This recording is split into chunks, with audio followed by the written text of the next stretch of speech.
So I'm at the office all by myself. Everyone's out of town on vacation but me. No Josh. No Josh at all. Because he's busy being on a cruise without me.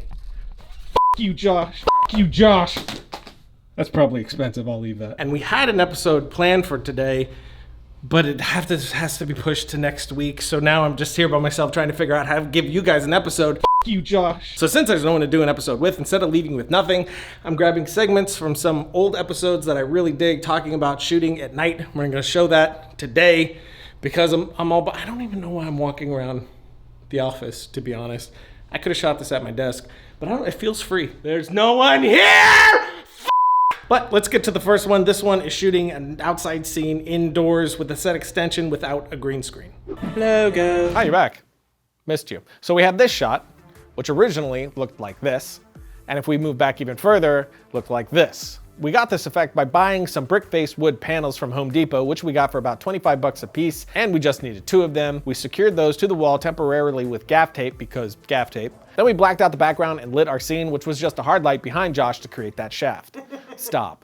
Then we had one of our Luxy lights to fill Josh's face when needed. So now we take our footage into After Effects or your editor, compositor of choice. You could definitely do this right inside of Premiere, but we're gonna do it in After Effects for this one. First thing I'm gonna do is add my box screen. You can do this by adjusting your comp size if you want, but I'm just adding bars since this is going into a 1920 by 1080 project in the end. And I'm doing this up front so I can see what my final frame is gonna be, so I'm only working on that area. Next, I'll mask out my blacked out background, then hunt down a city image that I think works, like this one right here, and bring that in below my footage. Now I'll feather my mask on my main footage and then add a blur to my city image. Then I'll add an adjustment layer above everything, which is where we're gonna add all our color correction. For this, again, I'm using our Noir 2 LUT from our Cinematic LUT pack, which I was able to monitor my shots with this LUT applied while we were in production because I was using my 17-inch small HD monitor. As with all of their monitors, you can throw a LUT on an SD card and load it right into that monitor. I just said monitor like 20 times. This helps a ton with exposure and contrast for your scene when doing something this stylistic. But you can get something similar without spending any extra money just by adding a black and white filter, then adjusting the different hues to get the black and white that you want,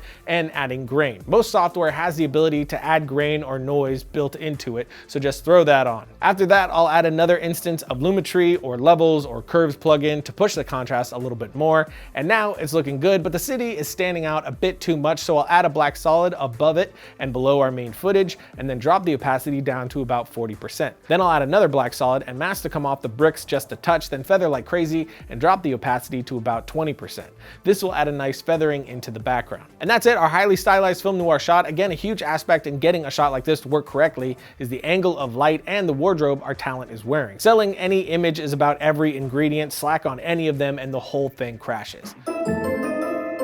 Domain.com is all your website needs, including .club and .net domain names and intuitive website builders to help you start creating your identity online. Domain.com is reliable, affordable, and easy to use and have everything you need to start building your identity and sharing your ideas with the world on a professional website. Of course, no domain extension is going to help you tell your story like a .com or .net domain name, but if you want to brand yourself online, you can choose from over 300 plus domain name extensions from .club to .space. And as always, they're hooking you up with 15% off those already affordable prices when you get domain names, web hosting, and email. Just use the coupon code FilmRiot at domain.com's checkout. And when you think domain names, think domain.com. Logo. Our last segment is about how to light a car at night, which can be tricky to do, but we had a few ideas of how to get something cinematic without a lot of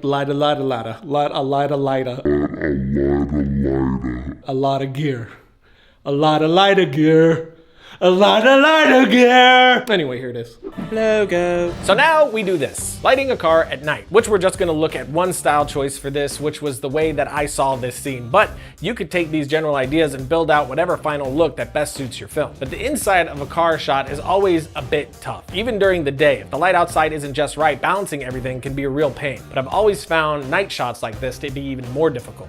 Bringing up the light enough while still seeming to be believable can be very tricky since your character is in this tiny little box with little room to place or shape your lights. The two main factors in getting this shot to work for me was the backlight and the fake street light. For the backlight, you can use just about anything and throw on a blue gel. But since my Lightstorm LED is already daylight balanced, I just use that, which is giving me sort of a moonlight, and obviously a stylized one. For the street light that's leaking into the car and giving us our main key, I'm just using a $10 can light on a $25 dimmer. Then I positioned it and raised it up so that that we would get the correct angle and also some nice shadows that he can lean in and out of. I dimmed the can light down slightly so it would warm up a bit and we would have some nice color contrast going on in the scene. I also set my white balance to somewhere around 4500. This way I was warming up that light even more, but still keeping a nice blue coming from the backlight. Then to add some fill inside the car, I grabbed these $20 to $25 camping lanterns, which I got at Target, wrapped some diffusion around them, and then placed them in the car. One in the back seat that just threw a bit of light back there for some slight detail, and then one on the passenger seat, which is just filling in the shadows on our actor's face a bit. And just like the bounce from before, this is doing a lot. Here it is with it on, and then with it off. And the last thing is our windows. I like having some dirt on the windows. It catches the light, which gives us some separation and more interest. And the windows in the back are looking great, but the side window here is pretty clean and a little bit boring. So I smeared some dirt on it to add a little bit extra of something going on there. This won't always work or make sense for the scene or your character, but it is a trick to keep in mind. But now we can decide how contrasty we want our scene. For instance, we could take another lantern and put it on the dash to act as instrument lights, which Josh can lean into, or we can take that away and move the fill light on the seat away even more so that we have more contrast, or get rid of the fill in the car altogether for a very contrasty image.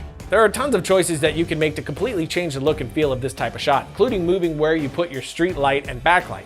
You could always reverse that and have the street light in the back and that moonlight up front. There are just a ton of options to toy with.